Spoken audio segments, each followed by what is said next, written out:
আমি কিরকম ভাবে বেঁচে আছি তুই এসে দেখে যা নিখিলেশ। এই কি মানুষে জন্ম, নাকি শেষ পুরোহিত কঙ্কালের পাশা খেলা? প্রতি সন্ধ্যাবেলায় আমার বুকের মধ্যে হাওয়া ঘুরে ওঠে, হৃদয়কে অবহেলা করে রক্ত। আমি মানুষের পায়ের কাছে কুকুর হয়ে বসে থাকি, তার ভেতরের কুকুরটাকে দেখব বলে। আমি আক্রোশে হেসে উঠি না, আমি ছাড় পোকার পাশে ছাড় পোকা হয়ে হাঁটি, মশা হয়ে উড়ি একদল মশার সঙ্গে, খাঁটি অন্ধকারে। স্ত্রীলোকের খুব মধ্যে ডুব দিয়ে দেখেছি দেশলাই জেলে।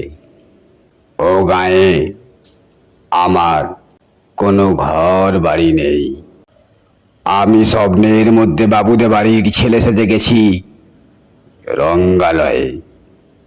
পরাগের মতো ফুঁ দিয়ে উড়িয়েছি দৃশ্যলোক, ঘামেই ছিল না এমন গন্ধক যাতে ক্রোধে জ্বলে উঠতে পারি।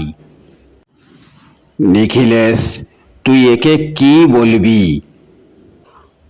আমি সবার ঘরে নিজের দুই হাত পেরেকে বিঁধে দেখতে চেয়েছিলাম যিশুর কষ্ট খুব বেশি ছিল কি না। আমি ফুলের পাশে ফুল হয়ে ফুটে দেখেছি, তাকে ভালোবাসতে পারি না। আমি কপাল থেকে ঘামের মতো মুছে নিয়েছি পিতামহের নাম।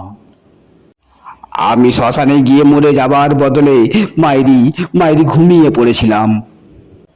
নিখিলেশ, আমি এই রকম ভাবে বেঁচে আছি, তোর সঙ্গে জীবন বদল করে কোনো লাভ হলো না আমার। একই নদীর তরঙ্গে ছেলেবেলার মতো ডুব সাঁতার, অথবা চশমা বদলের মতো কয়েক মিনিট আলোড়ন, অথবা গভীর রাত্রে সঙ্গম নিরত দম্পতির পাশে শুয়ে পুনরায় জীবন ভিক্ষা। কেননা সময় নেই, আমার ঘরের দেওয়ালে চুন ভাঙা দাগটিও বড় প্রিয়।